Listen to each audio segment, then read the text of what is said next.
ನಾವು ಜನೋತ್ಸವ ನಾಡ ಹಬ್ಬ ದಸರಾ ಮಡಿಕೇರಿಯನ್ನ ಜನೋತ್ಸವ ಅಂತ ಹೇಳೋದು ಯಾಕೆ ಅಂತ ಹೇಳಿದ್ರೆ ಸರ್ಕಾರದ ಯಾವುದೇ ಅನುದಾನವಿಲ್ಲದೆ ಸಾರ್ವಜನಿಕರ ದೇಣಿಗೆ ಮೂಲಕನೇ ಸಾರ್ವಜನಿಕರೇ ಸೇರಿ ನಡೆಸುವ ಉತ್ಸವಕ್ಕಾಗಿ ಜನೋತ್ಸವ ಅಂತ ಹೇಳ್ತಿದ್ರು.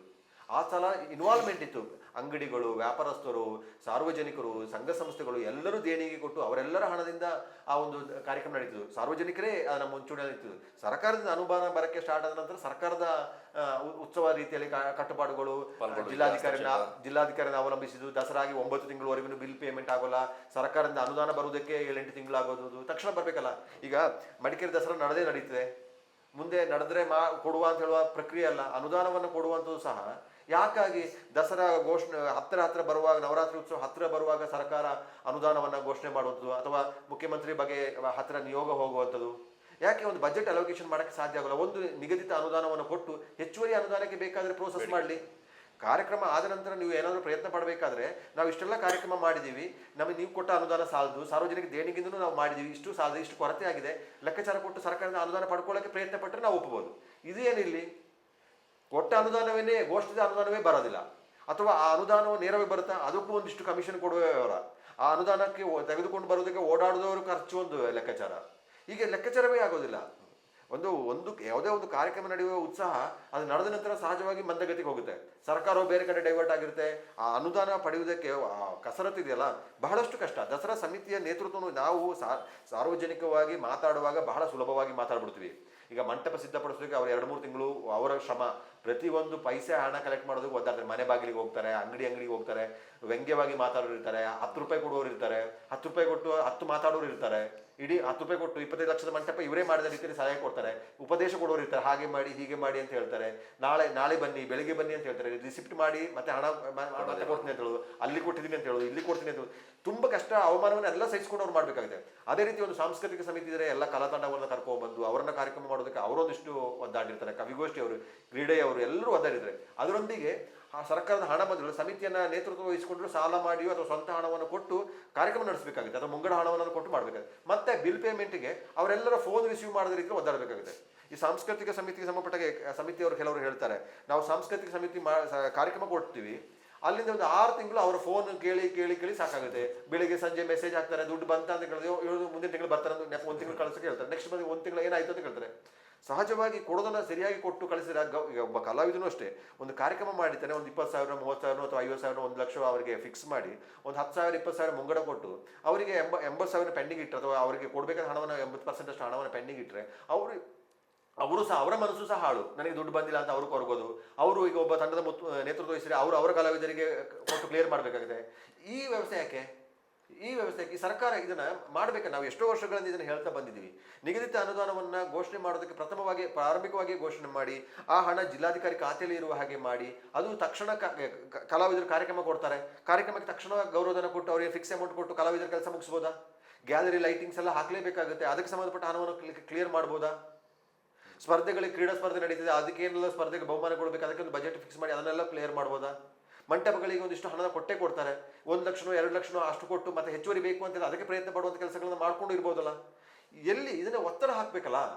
ಸಾರ್ವಜನಿಕರು ಇದರ ಬಗ್ಗೆ ಪ್ರಶ್ನೆ ಮಾಡೋದಿಲ್ಲ, ಜನಪ್ರತಿನಿಧಿಗಳು ಇದರ ಬಗ್ಗೆ ಆಸಕ್ತಿ ವಹಿಸೋದಿಲ್ಲ, ದಸರಾ ಸಮಿತಿಯವರು ಸಹ ಇದೊಂದು ಪ್ರಕ್ರಿಯೆ ಅಂತ ಹೇಳುವಾಗೆ ಆಗೋದೆ. ನೀವೇನಿಸ್ತದೆ, ಪ್ರತಿ ವರ್ಷ ಇದೇ ರೀತಿ ಆಗೋದು, ಹಿಂಗೆ ಇರುತ್ತೆ. ನೋಡಿ, ದಸರಾ ನಡೆದ ನಂತರ ಮರುದಿನ ಜಲತಿಮ್ಮೆಯ ಜಿಲ್ಲಾ ಕ್ರೀಡಾಂಗಣದ್ದು ಮೈದಾನ ಹಾಳಾಗಿದೆ, ವೆಹಿಕಲ್ ನಿಲ್ಲಿಸಿದ್ದಾರೆ, ಕ್ರೀಡಾಂಗಣವನ್ನು ಬೇರೆ ಉದ್ದೇಶಕ್ಕೆ ಬಳಸಿದ್ದಾರೆ. ಇದು ಪ್ರತಿ ವರ್ಷದ ಫೋಟೋ. ಕೆಲವರು ಆಸಕ್ತಿ ವಹಿಸಿ ಪತ್ರಿಕೆಯವರು ವರದಿ ಮಾಡಿ, ಮೊದಲು ವಿಶೇಷ ವರದಿಗಳ ತರ ಇತ್ತು, ಈಗ ಅದೇನು ಕಾಮನ್ ಅಂತ ಹೇಳುವಂಗೆ ಬಿಟ್ಬಿಟ್ಟಿದ್ದಾರೆ. ಅದು ಸಹ ಈ ಸಮಸ್ಯೆಗಳು ಹೆಚ್ಚಾಗ್ತಾ ಇರ್ತದೆ. ಸಮಸ್ಯೆಯೊಂದಿಗೆ ಬದುಕುವುದನ್ನು ಕಲ್ತುಕೊಂಡ ಹಾಗೆ ಆ ಕ್ರೀಡಾಂಗಣ ಸಮಸ್ಯೆ ಅಲ್ಲ. ಆ ಚುಮ್ಮಿ ದೇವಿಯರು ಪ್ರತಿ ವರ್ಷ ಮರುದಿನ ದಸರಾ ನಡೆದ ವಿಜಯದಶಮಿ ದಿವಸ ಮರುದಿನ ನೀವೇನು ವರಿಸಿ ಮಾಡಬೇಡಿ, ಚುಮ್ಮಿ ದೇವಿಯ ಕಿಶನ್ ಪೂಯ ಇವರು ಆ ಫೋಟೋನ ಹಾಕ್ತಾರೆ. ಅದನ್ನ ಹೀಗೆ ವೆಹಿಕಲ್ ಬಿಡಬಾರ್ದು ಅಂತ ಹೇಳಿದ್ರೆ ಹಾನಿಯಾಗಿರ್ತಾರೆ, ಗೇಟ್ ಹೊಡೆದಿರ್ತಾರೆ. ಸಹಜವಾಗಿ ನಾವು ಯೋಚನೆ ಮಾಡಬೇಕಾಗುತ್ತೆ. ಕ್ರೀಡಾಂಗಣಗಳನ್ನ ಎಲ್ಲ ಕಾರ್ಯಕ್ರಮಗಳಲ್ಲಿ ಬಳಸಿದ್ದೇ ಇದೆ, ಇಲ್ಲ ಅಂತಿಲ್ಲ. ಹಾಗಾದರೆ ಬಳಸಲೇಬೇಕಾಗುತ್ತೆ, ಅನಿವಾರ್ಯ ಸಹ ಇರ್ತದೆ. ಈಗ ದೊಡ್ಡ ಕಾರ್ಯಕ್ರಮ ನಡೀತಿದೆ, ವೆಹಿಕಲ್ ಪಾರ್ಕಿಂಗಿಗೂ ಅಥವಾ ಒಂದು ಕಾರ್ಯಕ್ರಮಗಳು ನಡೆಸುವಾಗೂ ಆ ಮೈದಾನವನ್ನು ಬಳಸ್ತಾರೆ. ಆದರೆ ಅದನ್ನು ದುಸ್ಥಿತಿಗೆ ಬಂದರೆ, ಅದನ್ನು ವ್ಯವಸ್ಥಿತವಾಗಿ ಮೊದಲಿನ ಮೂಲ ವ್ಯವಸ್ಥೆಗೆ ಬರೋಕ್ಕೆ ಏನು ಖರ್ಚು ವೆಚ್ಚ ಆಗುತ್ತೆ ಅದು ಸಂಬಂಧಪಟ್ಟ ಅಲ್ಲಿಂದನೇ ವಸೂಲಿ ಮಾಡುವಂಗಿರಬೇಕು. ಗ್ರೌಂಡ್ ಹಾಳು ಮಾಡಿ ಹೋಗಿ ಅದು ಹಾಗೆ 1-2 ತಿಂಗಳು ಹಾಗೆ ಇರೋದ್ರ ಬದಲು ದಸರಾ ಸಮಿತಿ ಅದೊಂದು ಭಾಗವಾಗಿರಬೇಕು. ಏನು ಅದಕ್ಕೆ ಒಂದು ಬಜೆಟ್ ನಿಗದಿ ಮಾಡಿ, ಏನು ಮೈದಾನ ಹಾಳಾಗಿರುತ್ತೆ ಅದನ್ನು ಸರಿಪಡಿಸೋದಕ್ಕೆ ಏನೇ ಸರಿಪಡಿಸೋಕೆ ಅವಕಾಶಗಳಿಲ್ಲ. 1-2 ದಿನದಲ್ಲಿ ಅದನ್ನು ಸರಿಪಡಿಸಲೇಬಹುದು. ಟ್ರ್ಯಾಕ್ ಹಾಳಾಯಿತು, ಅದನ್ನು ನೋಡೋ ಟ್ರ್ಯಾಕ್ಗೆ ಹೋಗೋದು ಏನಾದ ಮುಂಜಾಗ್ರತೆ ಕ್ರಮ ತೆಗೆದುಕೊಳ್ಬೇಕು. ಬೇಡವೇ ಬೇಡ ಸಾರಾಸಗಟವಾಗಿ ಹೇಳೋದಕ್ಕೆ ಸಾಧ್ಯನೇ ಆಗೋದಿಲ್ಲ. ಅವಕಾಶ ಇಲ್ಲ, ಬೇಕಾಗುತ್ತೆ ಅದು. ಅಥವಾ ನಾನು ಹೇಳುವಂಥದ್ದು ಇನ್ನೂ ಸಹ ನಾನು ಇದನ್ನ ಇನ್ನೊಂದು ಸಲ ಯೋಚನೆ ಮಾಡ್ತಿದ್ದೆ. ನಮ್ದು ಈಗಿನ ಹಳೆಯ ಮಡಿಕೇರಿ ಖಾಸಗಿ ಬಸ್ ನಿಲ್ದಾಣ ಇದೆ, ಅಲ್ಲಿ ದಸರಾ ಸಾಂಸ್ಕೃತಿಕ ಕಾರ್ಯಕ್ರಮಗಳು ನಡೀತು, ಫೋಕಸ್ ಆಗಿ ನಡೀತಿದ್ವು. ಯಾವಾಗ ಒಂದು ಮರ್ಡರ್ ಆಗುತ್ತೆ, ಮರ್ಡರ್ ಆದ ನಂತರ ಆ ಕಾರ್ಯಕ್ರಮವನ್ನು, ಖಾಸಗಿ ಬಸ್ ನಿಲ್ದಾಣ ನಡೀತಿದ್ದ ಕಾರ್ಯಕ್ರಮವನ್ನು ಗಾಂಧಿ ಮೈದಾನಕ್ಕೆ ಶಿಫ್ಟ್ ಮಾಡಿದರು. ಈ ಒಂದು ಮರ್ಡರ್ ಆದ ನಂತರ ಗಾಂಧಿ ಮೈದಾನಕ್ಕೆ ಶಿಫ್ಟ್ ಮಾಡಿದ್ರು. ನನಗೆ ಅನ್ನಿಸುವಂಥದ್ದು, ಗಾಂಧಿ ಮೈದಾನವೂ ಸಹ ಸಣ್ಣ ಪ್ಲೇಸ್ ಇದೆ, ಸಾವಿರಾರು ಜನ ಬಂದು ಇರೋದಕ್ಕೆ ಅದು ನೂಕುನುಗ್ಗಲು ಏರ್ಪಡುತ್ತೆ, ಅದೊಂದು ಕಿಸ್ಕಿಂದ ವಾತಾವರಣ ಆಗುತ್ತೆ, ಎಲ್ಲ ಮಂಟಪಗಳು ಅಲ್ಲಿ ಪಾಸ್ ಆಗುವಕ್ಕೂ ಸಾರ್ವಜನಿಕರು ಪಾಸ್ ಆಗುವ ಕಾರಣಕ್ಕಾಗಿ ಅಲ್ಲೊಂದು ಒತ್ತಡ ಕ್ರಿಯೇಟ್ ಆಗುತ್ತೆ. ಅದರ ಬದಲು ಜಿಲ್ಲಾ ಕ್ರೀಡಾಂಗಣದಲ್ಲೇ ಈ ಒಂದು ಸಾಂಸ್ಕೃತಿಕ ಕಾರ್ಯಕ್ರಮವನ್ನು ಶಿಫ್ಟ್ ಮಾಡಿದರೆ ಸುಲಭವಾಗಿ ಎಲ್ಲರ ಸಂಸಾರ ಸಮೇತ ಬಂದು ನೋಡೋದಕ್ಕೆ ಅವಕಾಶಗಳಿರುತ್ತೆ. ಮಹಿಳೆಯರಿಗೆ ಬೇಕಾದ್ರೆ ಪ್ರತ್ಯೇಕ ಆಸನ ವ್ಯವಸ್ಥೆ ಮಾಡಿದ್ರೆ, ಗ್ಯಾಲರಿ ವ್ಯವಸ್ಥೆಯಲ್ಲಿ ಪ್ರತ್ಯೇಕವಾಗಿ ಮಹಿಳೆಯರು ಯುವತಿಯರಿಗೆ ಇಡ್ಬೋದು, ಅವ್ರು ಮುಕ್ತವಾಗಿ ಕಾರ್ಯಕ್ರಮ ನೋಡುವ ಒಂದು ವಾತಾವರಣ ಕ್ರಿಯೇಟ್ ಮಾಡ್ಬೋದು. ಅಥವಾ ಹದಿಹರೆಯದ ಯುವಕರಿಗೆ, ಡ್ಯಾನ್ಸ್ ಮಾಡುವವರಿಗೆ ಅವರಿಗೆ ಒಂದು ಗ್ಯಾಲರಿ, ಅವರಿಗೆ ಸಪರೇಟ್ ಝೋನ್ ಮಾಡಿ ಇಡ್ಬೋದು. ಎಲ್ಲ ಮುಂಜಾಗ್ರತೆಯನ್ನು ವಹಿಸ್ಕೊಳ್ಳೋಕೆ ಒಂದು ಅವಕಾಶ ಇದೆ, ವಿಶಾಲವಾದಂಥ ಪ್ರದೇಶ ಇದೆ. ಇನ್ನೂ ದೊಡ್ಡ ದೊಡ್ಡ ಅದ್ದೂರಿಯಾದ ಕಾರ್ಯಕ್ರಮಗಳನ್ನು ಮಾಡುವುದಕ್ಕೆ ಚಿಂತನೆ ಮಾಡಬಹುದಾಗಿದೆ. ಈಗ ಮೈಸೂರಲ್ಲಿ ಯುವ ದಸರಾ ಉತ್ಸವ, ನವರಾತ್ರಿ ಉತ್ಸವ ಪ್ರಾರಂಭವಾಗುವ ಮೊದಲೇ ಯುವ ದಸರಾವನ್ನು ಪ್ರಾರಂಭಿಸ್ತಾರೆ. ಸಾವಿರಾರು ಸಂಖ್ಯೆಯಲ್ಲಿ ಕಾಲೇಜುಗಳ ವಿದ್ಯಾರ್ಥಿಗಳು, ಯುವಕರು, ವಯಸ್ಸಾದರೂ ಯುವ ಮನಸ್ಸುಗಳು ಸಹ ಅಲ್ಲಿ ಬಂದು ಸಂಭ್ರಮಿಸ್ತಾರೆ. ನಾಡಿನ ಪ್ರಖ್ಯಾತ ಕಲಾವಿದರುಗಳು ಬಂದು ಅಲ್ಲಿ ಕಾರ್ಯಕ್ರಮ ಕೊಡ್ತಾರೆ. ಮುಂಬೈಯಿಂದ ಕಲಾವಿದರು ಬರ್ತಾರೆ, ಬೇರೆ ಬೇರೆ ಪ್ರದೇಶಗಳಿಂದ ದೊಡ್ಡ ದೊಡ್ಡ ಕಲಾವಿದರು ಬಂದು ಕಾರ್ಯಕ್ರಮ ಕೊಡ್ತಾರೆ, ಉತ್ಸಾಹವನ್ನು ತುಂಬಿಸ್ತಾರೆ. ನವರಾತ್ರಿಯ ಸಂದರ್ಭಕ್ಕಿಂತ ಮೊದಲೇ ಅಲ್ಲಿ ಉತ್ಸವವನ್ನು ಪ್ರಾರಂಭಿಸ್ತಾರೆ. ಅದೇ ರೀತಿಯ ಕಾರ್ಯಕ್ರಮವನ್ನು ನಾವು ಮಾಡೋಕ್ಕೆ ಸಾಧ್ಯ ಆಗುತ್ತಾ, ಯೋಚನೆ ಮಾಡಬೇಕಾಗುತ್ತೆ. ಸಾಧ್ಯ ಆಗದಿರುವಂಥದ್ದು ಯಾವುದೂ ಇಲ್ಲ. ಈ ಸಲ ಶಾಸಕರ ವೈಯಕ್ತಿಕ ಆಸಕ್ತಿಯಿಂದ ವಿದ್ಯುತ್ ಅಲಂಕಾರವನ್ನು ಹೆಚ್ಚು ಚೆನ್ನಾಗಿ ಮಾಡಿದ್ದಾರೆ. ಮಡಿಕೇರಿ ಈ ಹಿಂದೆಗಿಂತ ಹೆಚ್ಚು ವಿದ್ಯುತ್ ಅಲಂಕಾರ ಮಾಡಿದ್ರು ಅಂತ ಹೇಳುವಂತಲೇ ಹೇಳಿದರು. ಅದೇ ರೀತಿ ಅಲ್ಲಿಗೆ ಒಂದು ಸ್ಥಳಾಂತರ ಮಾಡೋದಕ್ಕೆ ಯೋಚನೆ ಮಾಡಿದರೆ ದೊಡ್ಡ ಮಟ್ಟದ ಕಾರ್ಯಕ್ರಮವನ್ನು ನೀವು ಅಲ್ಲಿ ಆರಾಮ್ಸೆ ಮಾಡಬಹುದು. ಅಥವಾ ಅದರೊಂದಿಗೆ ಮಂಟಪಗಳು ಸಹ ಅಲ್ಲಿಗೆ ಬಂದು ಪ್ರದರ್ಶನ ಕೊಡುವ ರೀತಿಯಲ್ಲಿ ಮಾಡೋಕ್ಕೆ ಸಾಧ್ಯ ಆದರೆ ಪ್ರತಿಯೊಂದು ಒಂದೇ ಅಲ್ಲೇ ಕಾರ್ಯಕ್ರಮವನ್ನು ಕೊಡ್ಬೋದು. ಎಲ್ಲ ಮಂಟಪಗಳು ಹೊರಟು ಬಂದು ಅಲ್ಲೇ ಕಾರ್ಯಕ್ರಮ ಕೊಡುವಂತ ಒಂದು ವಾತಾವರಣ ವ್ಯವಸ್ಥೆಯನ್ನು ಕ್ರಿಯೇಟ್ ಮಾಡಿದ್ರೆ ಸಹಜವಾಗಿ ಕನ್ನಡ ಬಾಣೆ ಮೂಲಕ ಬನ್ನಿ ಕಡೆಗೆ ಆಚೆಗೆ ಹೋಗುವಂತ ವ್ಯವಸ್ಥೆ ಮಾಡಿದ್ರೆ, ಈಚೆ ಜೂನಿಯರ್ ಕಾಲೇಜು ರೋಡಿಂದ ಬಂದು ಆಚೆ ಹೋಗುವಂತ ವ್ಯವಸ್ಥೆ ಏನಾದ್ರು ಮಾಡಿದ್ರೆ ಸಹಜವಾಗಿ ಅಲ್ಲಿ ಶೋ ಕೊಡಕ್ಕೆ ಸಾಧ್ಯ ಆಗ್ಬೋದು, ಆಗೋದೇ ಇಲ್ಲ ಅಂತಿಲ್ಲ. ಆಗ ಹೆಚ್ಚು ಜನರಿಗೆ ಆ ಶೋ ನೋಡೋಕ್ಕೆ ಒಂದು ಅವಕಾಶಗಳು ಸಿಗುತ್ತೆ. ಜಿಲ್ಲಾ ಕ್ರೀಡಾಂಗಣದಲ್ಲಿ ಸಾವಿರಾರು ಜನ ಸೇರುವುದಕ್ಕೆ ಒಂದು ವ್ಯವಸ್ಥೆಗಳನ್ನ ಮಾಡ್ಕೊಳ್ಬಹುದು. ಕೂರಕ್ಕೆ ನಿಲ್ಲಕ್ಕೆ ಎಲ್ಲ ವ್ಯವಸ್ಥೆಗಳನ್ನ ಮಾಡುವಂಥ ಗ್ಯಾಲರಿ ನಿರ್ಮಾಣದ ಟೆಂಪರರಿ ಏನೊಂದು ನಿಂತ್ಕೊಂಡು ನೋಡೋಕಾದ್ರೂ ಅವಕಾಶಗಳಿರುತ್ತೆ, ಹೆಚ್ಚು ಜನಕ್ಕೆ ನೋಡೋಕೆ ಅವಕಾಶಗಳಿರುತ್ತೆ. ಮುಖ್ಯ ರಸ್ತೆಯಲ್ಲಿ ಕಿಸ್ಕಿಂದೆ ಆಗುವಂತನೂ ಸಹ ತಪ್ಪಿಸಕ್ಕೆ ಸಾಧ್ಯತೆಗಳಿದೆ. ಇದು ಏಕಾಏಕಿ ನಿರ್ಧಾರ ಮಾಡುವಂಥದ್ದಲ್ಲ. ಎಲ್ಲ ಸಾಧಕ ಬಾಧಕಗಳ ಬಗ್ಗೆ ಒಂದಿಷ್ಟು ಯೋಚನೆ ಮಾಡಬೇಕಾಗುತ್ತೆ, ಬದಲಾವಣೆ ಆಗಲೇಬೇಕಾಗುತ್ತೆ, ಹೊಸ ಹೊಸ ಕಾರ್ಯಕ್ರಮಗಳು ಸೇರ್ಪಡೆ ಆಗಬೇಕಾಗುತ್ತೆ. ನವರಾತ್ರಿ ಉತ್ಸವ ರಾತ್ರಿಯ ಕಾರ್ಯಕ್ರಮದಷ್ಟೇ ಯೋಚನೆ ಮಾಡುವ ಬದಲು ಹಗಲು ಹೊತ್ತಿನಲ್ಲೂ ಸಹ ಬೇರೆ ಬೇರೆ ಕಾರ್ಯಕ್ರಮಗಳನ್ನು ಮಾಡೋದಕ್ಕೆ ಇನ್ನೂ ಸಹ ಪರಿಣಾಮಕಾರಿಯಾದಂಥ ಕಾರ್ಯಕ್ರಮಗಳನ್ನು ಜೋಡಣೆ ಮಾಡೋದರ ಕಡೆಗೆ ಗಮನ ಹರಿಸಬೇಕಾಗುತ್ತೆ. ಈಗ ಮಕ್ಕಳ ದಸರಾ, ಮಹಿಳಾ ದಸರಾ, ಕಾಫಿ ದಸರಾ ಹೇಗೆ ಸೇರ್ಪಡೆಯಾಗಿ ಅದಕ್ಕೊಂದು ಒಳ್ಳೆಯ ರೆಸ್ಪಾನ್ಸ್ ಬರ್ತಾ ಇದೆ, ಅದೇ ರೀತಿ ಮಡಿಕೇರಿ ದಸರಾ ಉತ್ಸವ ಸಡಗರ ಸಂಭ್ರಮದೊಂದಿಗೆ ನಡೆಯುವ ರೀತಿಯಲ್ಲಿ, ಹೆಚ್ಚು ಜನ ಭಾಗಿದಾರರಾಗುವ ರೀತಿಯಲ್ಲಿ, ಸಂಸಾರ ಸಮೇತ ಕಾರ್ಯಕ್ರಮ ನೋಡುವ ರೀತಿಯಲ್ಲಿ, ಪುಂಡ ಪೋಖರಿಗಳು ಬರುವುದಕ್ಕೆ ಆಸ್ಪದವಾಗದ ರೀತಿಯಲ್ಲಿ ಕಾರ್ಯಕ್ರಮಗಳನ್ನು ಮಾಡಬೇಕು. ಮದ್ಯ ನಿಷೇಧ ಮಾಡ್ತಾರೆ, ಮದ್ಯ ನಿಷೇಧದಿಂದ ಯಾವ ಪರಿಣಾಮ ಆಗುತ್ತೆ? ನನಗೆ ಪ್ರಕಾರ ಯಾವ ಪರಿಣಾಮವೂ ಆಗೋಲ್ಲ. ಅಥವಾ ಮದ್ಯ ನಿಷೇಧ ತೆಗೆದ್ರೆ ಮತ್ತಷ್ಟು ದುರ್ಘಟನೆ ಆಗ್ಬೋದು ಅಂತ ಹೇಳಿ ಭಯ ಇರ್ಬೋದು. ಆದರೆ ಎಲ್ಲರೂ ಮುನ್ನೆಚ್ಚರಿಕೆ ವಹಿಸಿಕೊಂಡು ಎಲ್ಲರೂ ಆರಾಮ್ಸೆ ಏನನ್ನ, ಯಾರು ಕುಡಿಯದೆ ಬರೋರು ನಾನು ನೋಡಿದ, ಅಂದ್ರೆ ಕುಡಿಯುವವರು ಕುಡಿಯದೆ ಬರೋದ್ರನ್ನು ನೋಡಿದ, ನನಗೆ ಸಿಕ್ಕಿಲ್ಲ ಅಂತ ಹೇಳುವ ರೀತಿಯಲ್ಲಿ ಎಲ್ಲ ಮುನ್ನೆಚ್ಚರಿಕೆ ವಹಿಸಿಕೊಂಡು ಈ ದಸರಾ ಸಮಿತಿಯವರು ಸಿದ್ಧತೆ ಮಾಡೋದಕ್ಕಿಂತ ಹೆಚ್ಚು ಸಿದ್ಧತೆ ಇವರು ಮಾಡ್ಕೊಂಡಿರ್ತಾರೆ. ಅವರಿಗೆ ಸ್ಟಾಕ್ ಇಟ್ಕೊಳ್ಳೋದು, ಎಲ್ಲಿ ಜಿಲ್ಲಾ ಕ್ರೀಡಾಂಗಣದಲ್ಲಿ ಎಲ್ಲ ಹೆಚ್ಚು ಬಾಟ್ಲ್ಗಳು ಸಿಕ್ತು. ಇದರಿಂದ ರಿಸಲ್ಟ್ ಏನು ಅಂತ ಏನು ಗೊತ್ತಿಲ್ಲ. ಮದ್ಯ ಮಾರಾಟವನ್ನು ನಿಷೇಧ ಮಾಡಿದ್ರು ಸಹ ಏನು ಪರಿಣಾಮಗಳು ಆಗ್ತಾ ಇಲ್ಲ. ಅಥವಾ ಅದನ್ನು ಸಹ ತಡೆಗಟ್ಟುವುದಕ್ಕೆ ಏನು ಮಾಡಬೇಕು ಅಂದರೆ, ಸಾರ್ವಜನಿಕ ಪ್ರದೇಶಗಳಲ್ಲಿ ಸಹ ಜನರಿಗೆ ತೊಂದರೆ ಆಗುವಂಗೆ, ಕಿರಿಕಿರಿ ಆಗುವ ವಿದ್ಯಮಾನಗಳಿಗೆ ಯಾವ ರೀತಿಯಲ್ಲೂ ಆಸ್ಪದ ಕೊಡಬಾರ್ದು. ಇದು ಅಥವಾ ಪೊಲೀಸ್ ಇಲಾಖೆಯಿಂದಲೇ ವರದಿ ಪಡ್ಕೊಳ್ಬೇಕು. ಅವರಿಗೆ ವಸ್ತುನಿಷ್ಠವಾಗಿ ಎಲ್ಲ ವಿಚಾರಗಳ ಬಗ್ಗೆ ಅರಿವಿರುತ್ತೆ, ಸ್ಪಷ್ಟವಾಗಿ ಅರಿವಿರುತ್ತೆ, ಏನೇನು ಅವರಿಂದ ವಾಸ್ತವ ವರದಿಯನ್ನು ತೆಗೆದುಕೊಂಡ್ರೆ ನಿಮಗೆ ಎಲ್ಲ ವಿಚಾರಗಳ ಬಗ್ಗೆ ತಿಳಿಯುತ್ತೆ. ಅದಕ್ಕೆ ಏನನ್ನು ಕಟ್ ಮಾಡಬೇಕು, ಅದನ್ನು ಏನನ್ನ ನಿಯಂತ್ರಣ ಮಾಡಬೇಕು, ಅಥವಾ ಏನನ್ನ ಕಡಿವಾಣ ಹಾಕ್ಬೋದು ಅಂತ ಹೇಳಿ ತೀರ್ಮಾನ ಮಾಡೋದಕ್ಕೆ ಆಗುತ್ತೆ. ಆದರೆ ಅದಕ್ಕೆಲ್ಲಕ್ಕೂ ಮುಕ್ತ ಮನಸ್ಸುಗಳು ಬೇಕಾಗುತ್ತೆ. ಅಥವಾ ಈ ಬೆಕ್ಕಿಗೆ ಗಂಟೆ ಕಟ್ಟೋರು ಯಾರು ಅಂತ ಹೇಳುವಾಗೆ ಅದರ ಬಗ್ಗೆ ಆಸಕ್ತಿ ವಹಿಸುವವರು ಯಾರು ಅಂತ ಹೇಳೋದನ್ನಷ್ಟೇ ನಾವು ಯೋಚನೆ ಮಾಡಬೇಕಾಗುತ್ತೆ. ಹಿಂದೆಯಿಂದ ಈ ದಸರಾದಲ್ಲಿ ಪಾಲ್ಗೊಂಡವರು, ಸಕ್ರಿಯವಾಗಿ ಬೇರೆ ಬೇರೆ ಜವಾಬ್ದಾರಿಗಳನ್ನ ವಹಿಸ್ಕೊಂಡವರು ಜವಾಬ್ದಾರಿಯಿಂದ ಇಳಿದ ತಕ್ಷಣ ಹಿಂದೆ ಹೋಗೋ ಬದಲು ಒಂದಷ್ಟು ಇಂಟರ್ಫಿಯರ್ ಆಗಿ ಸಲಹೆ ಸೂಚನೆಗಳನ್ನ ಕೊಟ್ಟು ಇಂಥ ವಿಚಾರಗಳನ್ನ ಚರ್ಚೆ ಬಂದಾಗ ಮುನ್ನೆಲೆಗೆ ಬಂದು ಅವರ ವರ್ಷನ್ ಏನಿದೆ, ಅವರ ಅಭಿಪ್ರಾಯಗಳೇನಿದೆ, ಯಾವ ರೀತಿ ಮಾಡ್ಬೋದು ಅನ್ನೋದು ಕುರಿತು ಅವರು ಸಲಹೆಗಳನ್ನ ಕೊಟ್ಟರೆ ಬಹುಶಃ ಮುಂದಿನ ದಿನಗಳಲ್ಲಿ ಅದನ್ನು ಸರಿ ಮಾಡ್ತಾ ಹೋಗ್ಬೋದು ಅನ್ಸುತ್ತೆ. ಇದ್ರ ಜೊತೆಗೆ ನನಗೆ ಅನ್ಸೋದು ಇನ್ನೊಂದು, ಈ ನವರಾತ್ರಿ ಸಂದರ್ಭದಲ್ಲಿ ಸಾಂಸ್ಕೃತಿಕ ಕಾರ್ಯಕ್ರಮಗಳು ಮಾಡ್ತಾರೆ. ಆ ಜನಾಕರ್ಷಣೆ ಮಾಡುವಲ್ಲಿ ವಿಫಲ ಆಗ್ತಿದೆ ವರ್ಷದಿಂದ ವರ್ಷಕ್ಕೆ.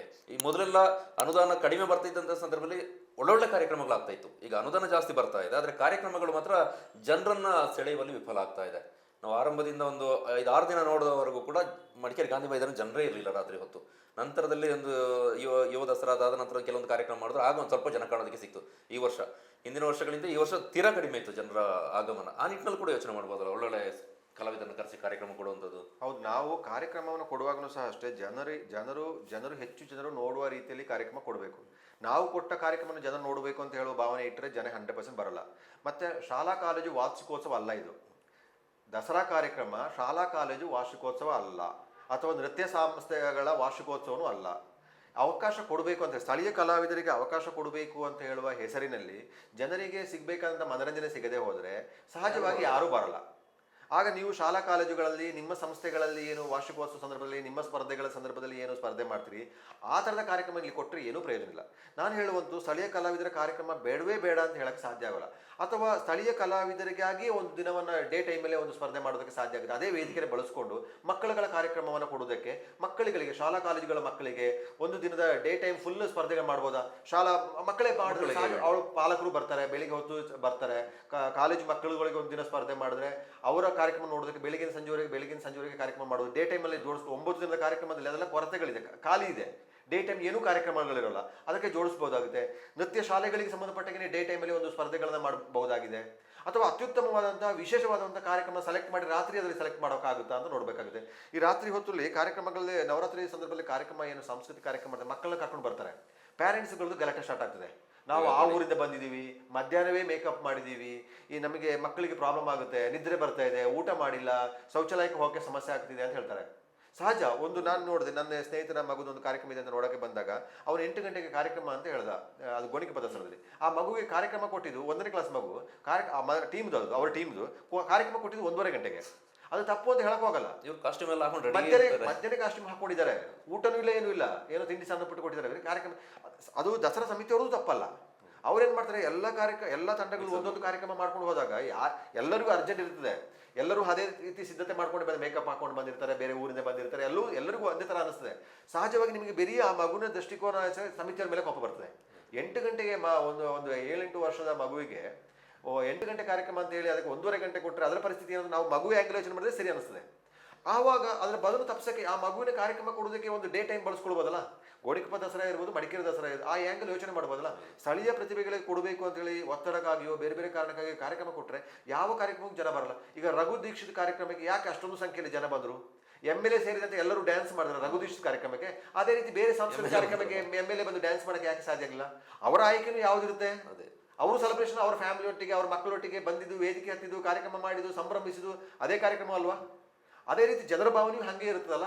ಯುವ ದಸರಾಕ್ಕೆ ಯಾಕೆ ಹೆಚ್ಚು ಯಂಗ್ಸ್ಟರ್ಸ್ ಬರ್ತಾರೆ, ಅಥವಾ ಅದನ್ನು ನೋಡೋದಕ್ಕೆ ಬೇರೆ ಹೆಚ್ಚು ಜನ ಯಾಕೆ ಬರ್ತಾರೆ ಸೆಲೆಬ್ರಿಟಿಗಳು ಇದ್ದಾಗ ಅಂತ ಅದನ್ನು ಅರ್ಥ ಮಾಡ್ಕೊಳ್ಬೇಕಾಗುತ್ತೆ ನಾವು. ಅದನ್ನು ನಾನು ಸಾರಾಸಗಟವಾಗಿ ನಮಗೆ ಹೇಳೋಕ್ಕಾಗೋಲ್ಲ. ನಾವು ಇಷ್ಟು ಈಸಿಯಾಗಿ ಹೇಳಿದಾಗೆ ಸ್ಥಳೀಯ ಕಲಾವಿದರು ಬೇಡ ಅಂತ ಹೇಳಿದ್ರೆ ಸ್ಥಳೀಯ ಕಲಾವಿದರು ರೊಚ್ಚಿಗೆ ನಮಗೆ ನಮ್ಮ ಊರಲ್ಲಿ ನಡೆಯುವ ವೇದಿಕೆಗೆ ಬೇರೆ ಯಾರಿಗೆ ಅವಕಾಶ ಅಂತ ಹೇಳ್ತಾರೆ. ಕವಿಗೋಷ್ಠಿಯೂ ಅಷ್ಟೇ, ಪ್ರತಿ ವರ್ಷ ಅದೇ ಕವಿಗಳು. ಮೈಸೂರಲ್ಲೂ ಅವರೇ, ಮಡಿಕೇರಿಯಲ್ಲೂ ಅವರೇ, ಗೋಣಿಕೊಪ್ಪದಲ್ಲೂ ಅವರೇ, ಬೇರೆ ಬೇರೆ ಕವಿಗೋಷ್ಠಿಯಲ್ಲೂ ಅವರೇ. ಅಂದರೆ ನಾವು ಅದನ್ನು ಹೋಗ್ತಾ ಅದು ಸ್ಟ್ಯಾಂಡರ್ಡ್ ಆಗ್ತಾ ಹೋಗ್ಬೇಕಲ್ಲ. ಅಥವಾ ಹೊಸ ಅವಕಾಶ ಕೊಡೋದೊಂದೇ ಕೆಲಸಗಳಲ್ಲಲ್ಲ. ಅಥವಾ ಅದೊಂದು ಬೇರೆ ಕವಿಗೋಷ್ಠಿಯಲ್ಲಿ ಕವಿಗಳು ಅಷ್ಟೇ ಕವನ ವಾಚನ ಮಾಡೋ ಪರಿಸ್ಥಿತಿ ಬಂದು ಹೋದ್ರೆ ಏನು ಪ್ರಯೋಜನ ಆಗುತ್ತೆ ಅದರಿಂದ? ಅಷ್ಟೇ ಅಲ್ಲ, ಪ್ರತಿ ವರ್ಷ ಹಂಗೆ ಆಗುತ್ತೆ ಅಂತ ನನಗೆ ಬದಲೇಬೇಕು ಅಂತ ಹೇಳುವಂಥ ಭಾವನೆ ಇರಲ್ಲ ಅಂತ. ಅದನ್ನು ಒಂದು ವೈವಿಧ್ಯಮಯವಾಗಿ ಮಾಡ್ಬೋದಲ್ಲ. ವಿತ್ ಒಂದು 2-3 ಒಳ್ಳೆ ಗಾಯಕರನ್ನ ಕರೆಸಿ 3 ಕವಿಗಳು ಕವನ ವಾಚನ ಮಾಡೋದು, ಇನ್ನೊಂದು 2 ಪ್ರಖ್ಯಾತ ಗಾಯಕರು ಹಾಡುವಂಥದ್ದು, ಇನ್ನೊಂದು ನೃತ್ಯ ಮಾಡೋದು, ಒಂದು ಇಡೀ ಸಂಯೋಜನೆ ಮಾಡಿದ್ರೆ ಸಹಜವಾಗಿ ಒಂದು ಉತ್ಸಾಹ ಇರ್ತದಲ್ಲ. ನಿಮಗೆ 50 ಕವಿಗಳು ಕಂಟಿನ್ಯೂ ಆಗಿ ಕವನ ವಾಚನ ಮಾಡಿದ್ರೆ ಯಾರಿಗೆ ಕೇಳಕ್ಕೆ ಸಾಧ್ಯ ಆಗುತ್ತೆ? ಮಾಡ್ತಾರೆ. ಅವ್ರಿಗೆ ಯಾರಿಗೆ ಆಸಕ್ತಿ ಇರೋಲ್ಲ.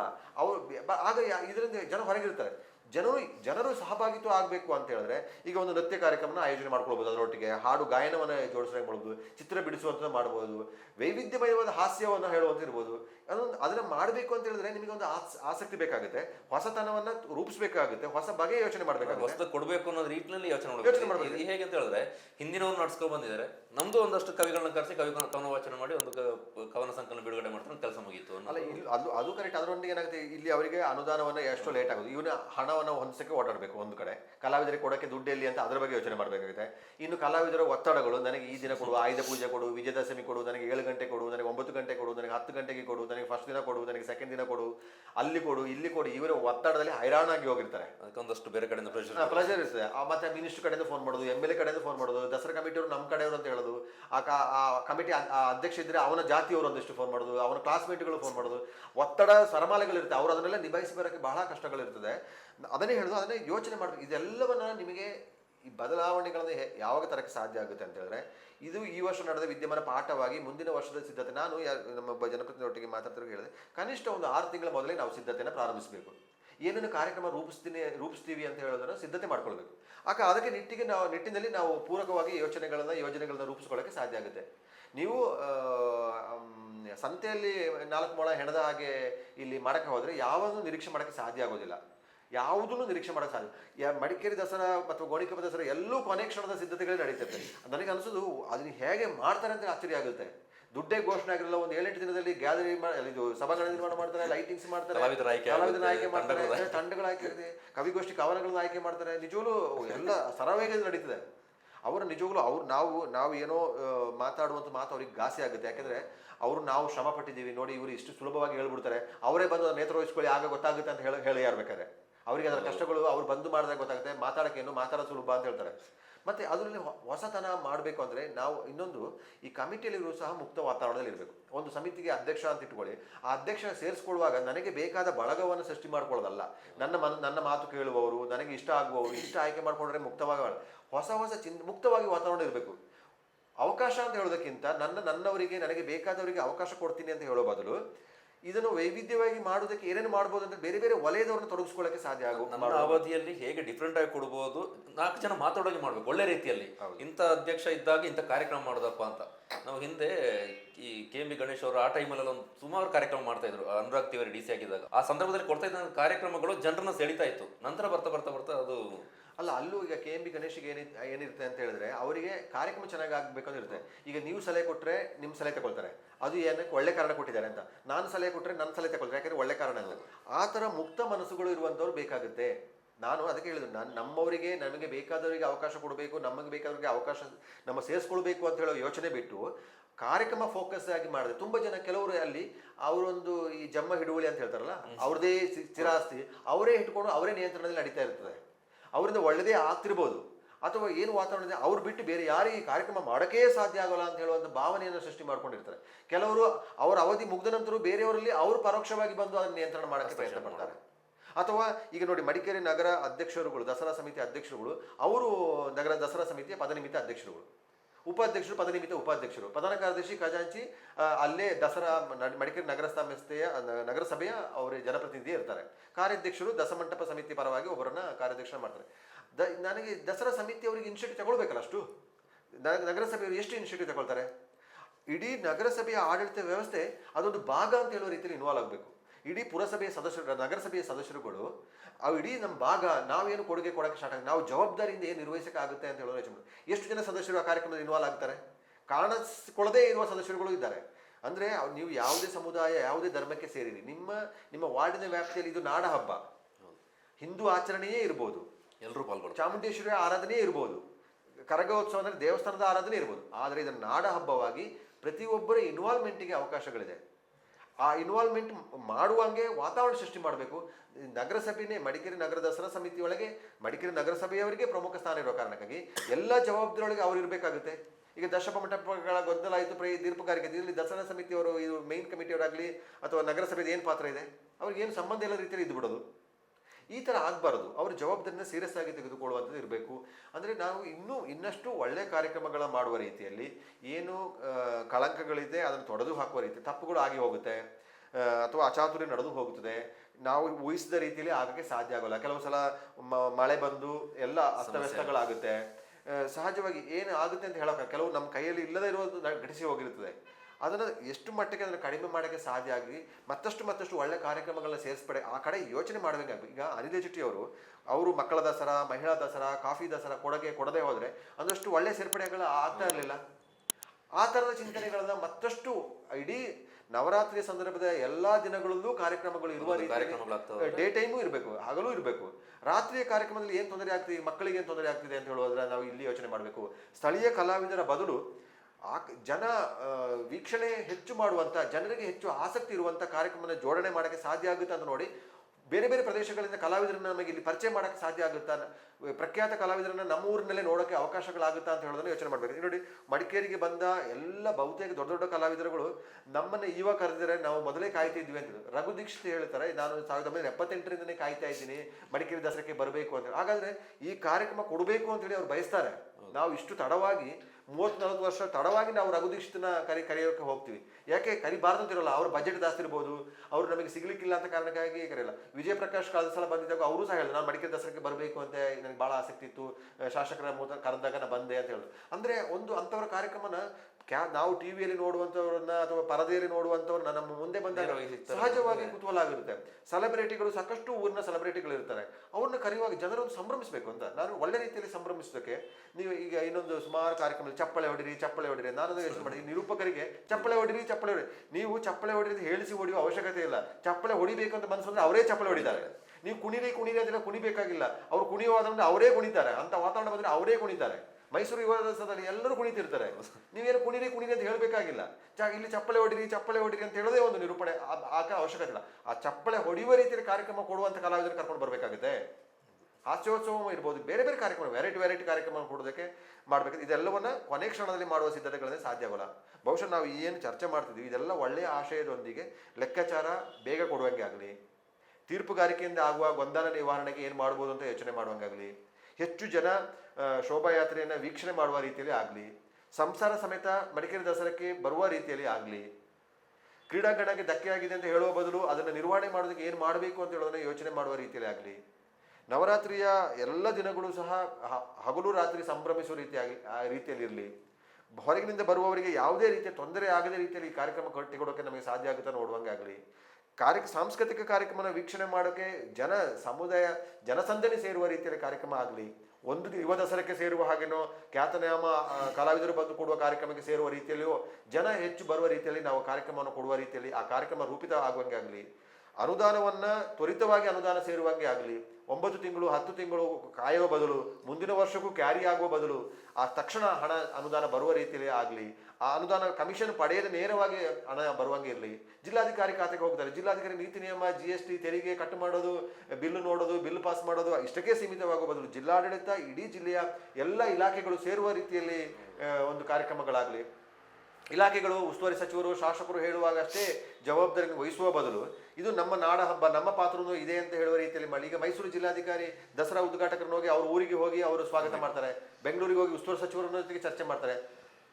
ಅದೇ ರೀತಿ ನಮ್ಮ ಜಿಲ್ಲಾಧಿಕಾರಿಯು ಸಹ ಮಡಿಕೇರಿಯಲ್ಲಿ ಇನ್ವಾಲ್ವ್ ಆಗುವಂಗಾಗಲಿ, ಒಂದು ದಿನ ಶಬ್ದ ಚಿತ್ರಗಳ ಮೆರವಣಿಗೆ ನಡೆಯಲಿ, ಸರ್ಕಾರದ ಇಲಾಖೆಗಳ ಬೇರೆ ಬೇರೆ ಕಾರ್ಯಕ್ರಮಗಳ ಬಗ್ಗೆ ಜಾಗೃತಿ ಮೂಡಿಸುವಂತಹ ಒಂದು ಕಾರ್ಯಕ್ರಮ, ಜನಜಾಗೃತಿ ಮೂಡಿಸುವಂತಹ ಕಾರ್ಯಕ್ರಮ ಹೆಚ್ಚು ಪರಿಣಾಮಕಾರಿಯಾಗಿ, ನಾಟಕೀಯವಾಗಿ ಬೇಡ, ಪರಿಣಾಮಕಾರಿಯಾಗಿ ಅಟ್ರಾಕ್ಟಿವ್ ಆಗುವ ರೀತಿಯಲ್ಲಿ ಒಂದು ಶಬ್ದ ಚಿತ್ರ ಮೆರವಣಿಗೆ ನಮಗೆ ಡೇ ಟೈಮಲ್ಲಿ ಜೋಡಿಸ್ಕೊಳ್ಳೋಕೆ ಮಾಡ್ಬೋದು.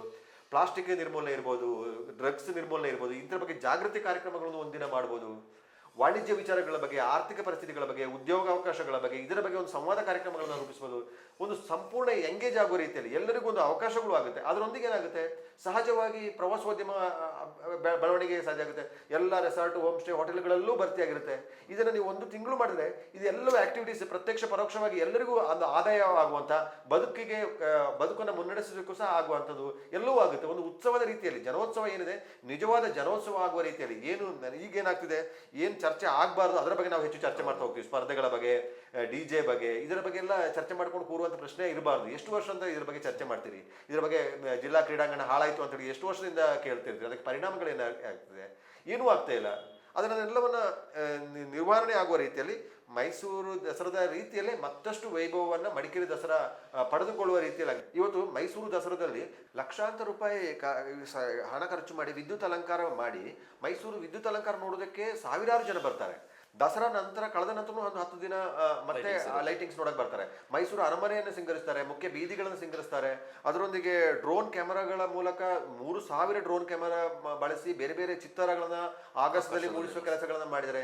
ಗಿನ್ನಿಸ್ ರೆಕಾರ್ಡ್ ಒಂದು 2989 ಡ್ರೋನ್ ಕ್ಯಾಮೆರಾವನ್ನ ಬಳಸಿ ಹುಲಿಯ ಏನು ಚಿತ್ರ ಇತ್ತು ಅದು ಗಿನ್ನಿಸ್ ರೆಕಾರ್ಡ್ ನಿರ್ಮಾಣ ಆಗಿದೆ. ಹೊಸತನಗಳನ್ನು ಮೈಸೂರಲ್ಲಿ ಸೃಷ್ಟಿ ಮಾಡ್ತಾ ಇದ್ದಾರಲ್ಲ, ಅದೇ ರೀತಿ ನಾವು ಮಡಿಕೇರಿ ದಸರಾವನ್ನ ಅಟ್ರಾಕ್ಟ್ ಮಾಡೋದಕ್ಕೆ ಏನೆಲ್ಲ ಮಾಡ್ಬೋದು ಅಂತ ಹೇಳೋದ್ರ ಬಗ್ಗೆ ಹೆಚ್ಚು ವಿಸ್ತಾರವಾಗಿ ಯೋಚನೆ ಮಾಡಬೇಕಾಗಿದೆ. ಅದೇ DJ, ಅದೇ ತೀರ್ಪುಗಾರಿಕೆ, ಅದೇ ಶೋಭಾಯಾತ್ರೆ, ಇದರ ಬಗ್ಗೆನೇ ನಾವು ಜಂಜಾಟಿಕೊಂಡು ಇರುವುದರ ಬದಲು ಹೊಸತನಗಳನ್ನು ಮೈಗೂಡಿಸ್ಕೊಳ್ಳೋದಕ್ಕೆ ಏನೆಲ್ಲ ಮಾಡ್ಬೋದು ಅಂತ ಹೇಳೋದ್ರ ಬಗ್ಗೆ ನಾವು ಯೋಚನೆ ಮಾಡಬೇಕಾಗುತ್ತೆ. ಆ ನಿಟ್ಟಿನಲ್ಲಿ ಜನಪ್ರತಿನಿಧಿಗಳಿರ್ಬೋದು, ದಸರಾ ಸಮಿತಿಯನ್ನು ಹಲವು ವರ್ಷಗಳಿಂದ ನಡೆಸ್ಕೊಳ್ತಿರೋ ಬಂದಿರೋರಿರ್ಬೋದು, ಅಥವಾ ಅಧಿಕಾರಿಗಳಿರ್ಬೋದು, ಇವರೆಲ್ಲರೂ ಕೂತು ಒಂದು ಚರ್ಚೆ ಮಾಡುವಂಥ ಒಂದು ವಾತಾವರಣ ನಿರ್ಮಾಣ ಆಗಬೇಕು. ಅದು ತಕ್ಷಣ ಆದಾಗಷ್ಟೇ ಅದರಿಂದ ಒಳ್ಳೆ ಕೆಲಸಗಳು ಮಾಡೋದಕ್ಕೆ ಸಾಧ್ಯ ಆಗುತ್ತೆ. ಮೈಸೂರಲ್ಲಿ ಇಂಧನ ಇಲಾಖೆಯವರು ಅಲ್ಲಿ ಲೈಟಿಂಗ್ ವ್ಯವಸ್ಥೆಯಲ್ಲಿ ಜವಾಬ್ದಾರಿ ಹೊತ್ಕೊಂಡು ಮಾಡ್ತಾರೆ. ಆಗ ನಮಗೆ ಮಡಿಕೇರಿಯಲ್ಲಿ ಯಾಕೆ ಮಾಡೋಕ್ಕೆ ಸಾಧ್ಯ ಆಗೋದಿಲ್ಲ? ಹೋದ್ರೆ KJ ಜಾರ್ಜ್ ಅವರು ಕೊಡಗು ಮೂಲದವರೇ, ಅವರಿಂದ ನಾವು ಚಾಲು ಮಾಡ್ಬೋದು ಸಲ. ಮನಸ್ಸು ಮಾಡಿದ್ರೆ ಅವ್ರು ಬೇಡ ಅಂತ ಹೇಳಕ್ಕಾಗ್ತಾರೆ. ಕೋಟ್ಯಾಂತರ ರೂಪಾಯಿ ವಿದ್ಯುತೀಕರಣ ಉನ್ನತೀಕರಣಕ್ಕೆ ಕೊಡುಗೆ ಅನುದಾನ ಕೊಟ್ಟಿದ್ದಾರೆ. ನಮ್ಮೂರಿನ ವ್ಯಕ್ತಿ, ನಮ್ಮೂರಲ್ಲಿ ಇಂದು ಯೂತಿಗೂ ಆಸ್ತಿಪಾಸ್ತಿಯನ್ನು ಹೊಂದಿರುವಂಥ KJ ಜಾರ್ಜ್ ಅವರನ್ನು ಬಳಸ್ಕೊಂಡಿದ್ರೆ ಇಡೀ ಮಡಿಕೇರಿಯನ್ನು ಅಥವಾ ಗೋಣಿಕೊಪ್ಪವನ್ನು ಎರಡನ್ನೂ ಸೇರಿ ಅಲಂಕಾರ ಮಾಡಿ ದಸರಾಕ್ಕೆ ಒಂದು ವೈಭವವನ್ನು ಪ್ರಾರಂಭಿಸಿದ್ರೆ, ಒಂದು ಪ್ರಾರಂಭವಾದರೆ ಆಟೋಮೆಟಿಕ್ ಅದು ಮುಂದುವರಿಸುತ್ತದೆ. ಇನ್ನು ಯಾವ ಸಚಿವರು ಬಂದರೂ ತಡಿಸಕ್ಕೆ ಸ್ಟಾರ್ಟ್ ಆಗ್ತಿರ್ಲಿಲ್ಲ. ನಾವು ಅದನ್ನು ಯೋಚನೆ ಮಾಡಕ್ಕೆ ಹೋಗಿಲ್ಲ, ನಾನು ಬಳಸ್ಕೊಳ್ಳೋಕೆ ಹೋಗಿಲ್ಲ ಅಂತ ಅಂದ್ಕೊಳ್ತೀನಿ. ಇಡೀ ಮಡಿಕೇರಿಯನ್ನು ವಿದ್ಯುತ್ ಅಲಂಕರಣ ಶೃಂಗಾರ ಮಾಡಿ ಒಂದು ವೈಭವ ಮಾಡಿದ್ರೆ ಅಟ್ರಾಕ್ಟ್ ಮಾಡಿ ಎಂತೆಲ್ಲ ಅಟ್ರಾಕ್ಟ್ ಮಾಡಕ್ಕೆ ಅವಕಾಶ. ಬೆಂಗಳೂರಿಗೆ CM ನ ಭೇಟಿ ಆಗಕ್ಕೆ ಹೋದ ನಿಯೋಗನೇ ಒಂದು ಟೈಮ್ ಮಾಡ್ಕೊಂಡು ಅಪಾಯಿಂಟ್ಮೆಂಟ್ ತಗೊಂಡು ಜಾರ್ಜ್ ಅವ್ರನ್ನ ಮೀಟ್ ಆಗಿದ್ರು ಸಾಕಿತ್ತು ಅನ್ಸುತ್ತೆ. ಅದನ್ನು ಯೋಚನೆ ಮಾಡಿಲ್ಲ ಅಂತ ಈಗ ಮಾಡ್ಬೋದು ಅಂತ ಅವ್ರು ಬಹುಶಃ ಇಂಧನ ಸಚಿವರ ಮನಸ್ಸೇ ಗೊತ್ತಿರಲಿಕ್ಕಿಲ್ಲ. ನಾವು ಮೈಸೂರು ದಸರಾ ವಿದ್ಯುತ್ ಅಲಂಕರಣ ನೋಡಿದ್ರೆ ಅಲ್ಲಿ ಜಾರ್ಜ್ ದೊಡ್ಡ ದೊಡ್ಡ ಕಟ್ಔಟ್ ಹಾಕಿದ್ರೆ ಇವ್ರು ಯಾಕೆ ನೋಡ್ರೆ ಅವ್ರು ಇಂಧನ ಸಚಿವರಂತೂ ಇದೆ. ಅಂದ್ರೆ ಅವ್ರದ್ದು ಏನು ನೋಡಿದ್ರೆ ಅವರೇ ಮಾಡಿದ್ದು. ಈಗ ಮೈಸೂರು ಸೆಸ್ಕ್ ಅವರದೇ ಗಿನ್ನಿಸ್ ರೆಕಾರ್ಡ್ ಅವರ ಹೆಸರಲ್ಲೇ ಸೇರ್ಪಡೆ ಆಗಿರುವಂಥದ್ದು. ಈಗ 3000 ಡ್ರೋನ್ ಕ್ಯಾಮರಾ ಬಳಸ್ಕೊಂಡು ಏನು ಈ ಕಲಾಕೃತಿಗಳನ್ನ ನಿರ್ಮಾಣ ಮಾಡ್ತಿದ್ರು, ಅದನ್ನ ರೆಕಾರ್ಡ್ ಮಾಡಿದ ಅವರೇ. ಸಹಸ್ರಾರು ಸಂಖ್ಯೆಯಲ್ಲಿ ಜನ ಬಂದು ಸೇರ್ತಾರೆ. ಹೊಸ್ತನಕ್ಕೆ ನಾವು ತೆಗೆದುಕೊಳ್ಬೇಕಾಗುತ್ತೆ. ಅದೇ ತೀರ ನಮ್ಮಲ್ಲೂ ಮಾಡಕ್ಕೆ ಮೈಸೂರಲ್ಲೇ ಮಾಡಿದ್ರೆ ಕಾಪಿ ಮಾಡಬೇಕಾದ್ರೂ ಇಲ್ಲ. ಇನ್ನೂ ಹೊಸದಾಗಿ ಏನನ್ನ ಸೇರ್ಪಡೆ ಮಾಡ್ಬೋದು ಅಂತ ನಾವು ಯೋಚನೆ ಮಾಡಬೇಕಾದ್ರೆ, ಈಗ ಮೈಸೂರಲ್ಲೂ ದಸರಾ ಅರಮನೆಯಲ್ಲಿ ಸಾಂಸ್ಕೃತಿಕ ಕಾರ್ಯಕ್ರಮ ಆಗುತ್ತೆ, ಯುವ ದಸರಾ ವಸ್ತು ಪ್ರದರ್ಶನ ನಡೀತಿರುತ್ತೆ. ಇಡೀ ಸಂಭ್ರಮವನ್ನು ವಿಸ್ತಾರ ಮಾಡಿದ್ದಾರೆ. ನಮಗೂ ಅದೊಂದು ಮಾಡೆಲ್ ಆಗಬೇಕಲ್ಲ. ನಮಗೂ ಅದನ್ನು ಮಾಡೋಕ್ಕೆ 100% ಸಾಧ್ಯ ಇದೆ. ನಮ್ಮಲ್ಲಿ ಏನು ಕೊರತೆಗಳಾಗದ ರೀತಿಯಲ್ಲಿ ಮತ್ತಷ್ಟು ಅದನ್ನು ವೈಭವ ಪಡ್ಕೊಳ್ಳೋ ರೀತಿಯಲ್ಲಿ ಮಾಡೋಕ್ಕೆ ಅದು ಎಲ್ಲರೂ ಮನಸ್ಸು ಮಾಡಬೇಕು. ಈಗ ಸರ್ಕಾರ ಮಾಡಬೇಕು ಅಂದರೆ ಸರ್ಕಾರ ಏಕಾಏಕಿ ಮಾಡೋದು, ಸರ್ಕಾರನ ಕೇಳುವಂಗೆ ಆಗಬೇಕು. ಜನಪ್ರತಿನಿಧಿ ಕೇಳಬೇಕು ಅಂತ ಹೇಳಿದ್ರೆ ನಮ್ಮಲ್ಲಿ ಜನರು ಕೇಳುವಂಗಿರಬೇಕು. ಜನ ಕೇಳಿದ್ರೆ ಸೇರ್ಪಡೆ ಅದೇ ಒಂದು ತಾತ್ಸರ, ಅದೇನು ಮಾತಾಡ್ತಾ ಹೋಗುತ್ತೆ ಅಂತ ಹೇಳಿದ್ರೆ ತಾತ್ಸರ ಆದರೆ ಯಾವುದೂ ಆಗೋಕ್ಕಾಗಲ್ಲ. ಎಲ್ಲವೂ ಸಹ ಒಂದು ಪಾಠವಾಗಿ ಮತ್ತಷ್ಟು ವೈಭವ ಪಡ್ಕೊಳ್ಳುವ ರೀತಿಯಲ್ಲಿ ಆದರೆ ಒಳ್ಳೆಯದು ಅಂತ ಅನ್ಸ್ಕೊಳ್ತೇವೆ. ವೀಕ್ಷಕರೇ, ಮಡಿಕೇರಿ ದಸರಾದ ಕುರಿತಾಗಿ ಸುದೀರ್ಘ ಅನಿಸಿರ್ಬೋದು ನಿಮಗೆ, ಆದರೆ ಬೇರೆ ಬೇರೆ ಆಯಾಮದಲ್ಲಿ ಬೇರೆ ಬೇರೆ ವಿಚಾರಗಳನ್ನು ನಾವು ಚರ್ಚೆ ಮಾಡಿದ್ದೇವೆ. ನನ್ನದಿಷ್ಟೇ, ಕಾರ್ಯಕ್ರಮ ಮುಗಿಸೋಕ್ಕಿಂತ ಮುಂಚೆ ಏನು ಚರ್ಚೆ ಆಯಿತು, ಕಾರ್ಯಕ್ರಮ ನೋಡ್ತವ್ರಿದ್ರೆ, ಸಮಿತಿಯವ್ರು ನೋಡ್ತಾ ಇದ್ರೆ ಪಾಸಿಟಿವ್ ಆಗಿ ತಗೊಳ್ಳಿ. ಇವರು ಈ ರೀತಿ ಮಾತಾಡ್ತಿದ್ದಾರೆ ಅನ್ನೋ ರೀತಿ ನೀವು ಚರ್ಚೆ ಮಾಡೋದಲ್ಲ. ಯಾಕಾಗಿ ಮಾತಾಡಿದ್ದಾರೆ? ಯಾಕೆಂದ್ರೆ ನಿಮ್ಗೆ ಒಂದು ಜವಾಬ್ದಾರಿ ಕೊಟ್ಟಿದ್ದಾರೆ, ನೀವು ಮಾಡ್ತೀರಾ ಅನ್ನೋ ಕಾರಣಕ್ಕಾಗಿ ನಿಮಗೆ ಜವಾಬ್ದಾರಿ ಕೊಟ್ಟಿರುವಂಥದ್ದು. ಹಾಗಾಗಿ ಲೋಪವಾದಾಗ್ಲೂ ಮಾತಾಡ್ತಾರೆ, ಒಳ್ಳೆದಾದಾಗ್ಲೂ ಮಾತಾಡ್ತಾರೆ. ನಮಗೆ ಮಡಿಕೇರಿ ದಸರಾ ಅಂದಾಕ್ಷಣ ಕೇವಲ ಕೆಟ್ಟ ಆಯಾಮದಲ್ಲೇ ಚರ್ಚೆ ಆಗುವಂಥದ್ದು, ಬೇರೆ ಯಾವುದು ಚರ್ಚೆ ಆಗಬಾರ್ದು ಆ ರೀತಿಯಲ್ಲೇ ಚರ್ಚೆ ಆಗುವಂಥದ್ದು, ಸುದ್ದಿ ಆಗುವಂಥದ್ದು ಆಗಬಾರ್ದು. ಮಡಿಕೇರಿ ದಸರಾ ಅಂದರೆ ಇನ್ನು ಬೇರೆ ಆಯಾಮದಲ್ಲಿ ಈ ರೀತಿಯೂ ಮಾಡ್ತಾರೆ ಮಡಿಕೇರಿ ದಸರಾ ಅನ್ನುವಂಥ ನಿಟ್ಟಿನಲ್ಲಿ ಹೊರ ಜಗತ್ತಿಗೆ ಪರಿಚಯ ಆಗುವ ಹಾಗೆ ಆಗಬೇಕು. ಈಗ ಆಗಿರುವಂತಹ ಲೋಪಗಳೇನಿದ್ದಾವೆ ಅವುಗಳನ್ನು ತೊಡೆದು ಹಾಕೋದಕ್ಕೆ ಮುಂದೆ ಪುನರಾವರ್ತನೆ ಆಗದ ರೀತಿಯಲ್ಲಿ ಏನು ಮಾಡಬೇಕು, ಆ ನಿಟ್ಟಿನಲ್ಲಿ ದಸರಾ ಸಮಿತಿ, ಸರ್ಕಾರದ ಇಲಾಖೆಗಳು, ಜಿಲ್ಲಾಡಳಿತ, ದಸರಾದಲ್ಲಿ ಈ ಹಿಂದೆ ಕಾರ್ಯನಿರ್ವಹಿಸಿದಂತಹ ಹಿರಿಯ ಅನುಭವಿಗಳೇನಿದ್ದಾರೆ ಎಲ್ಲರೂ ಕೂಡ ಕೂತು ಇದಕ್ಕೊಂದು ಪರಾಮರ್ಶೆ ಸಭೆ ಮಾಡ್ತಿರೋ ಅಥವಾ ಏನು ಮಾಡ್ತಿರೋ ಗೊತ್ತಿಲ್ಲ. ಒಂದು ರೀತಿ ಆ ಸಭೆ ಆದರೂ ಕೂಡ ಒಳ್ಳೇದು ಅನಿಸುತ್ತೆ.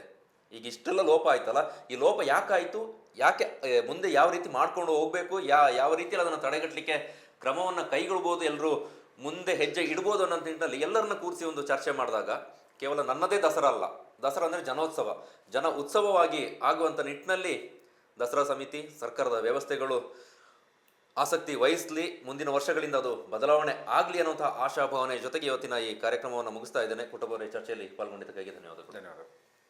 ವೀಕ್ಷಕ, ನೀವೇನಾದರೂ ಫಸ್ಟ್ ಟೈಮ್ ನಮ್ಮ ಕೂರ್ಗ್ ಬಸ್ ಚಾನಲ್ನ ನೋಡ್ತಾ ಇದ್ರೆ ಯೂಟ್ಯೂಬ್ನಲ್ಲಿ ಸಬ್ಸ್ಕ್ರೈಬ್ ಮಾಡ್ಕೊಳ್ಳಿ. ಒಳ್ಳೊಳ್ಳೆ ಕಂಟೆಂಟ್ಗಳು ಬಂದಾಗ ನಿಮ್ಮ ಅನಿಸಿಕೆ, ಅಭಿಪ್ರಾಯಗಳನ್ನ ಹೇಳಿ.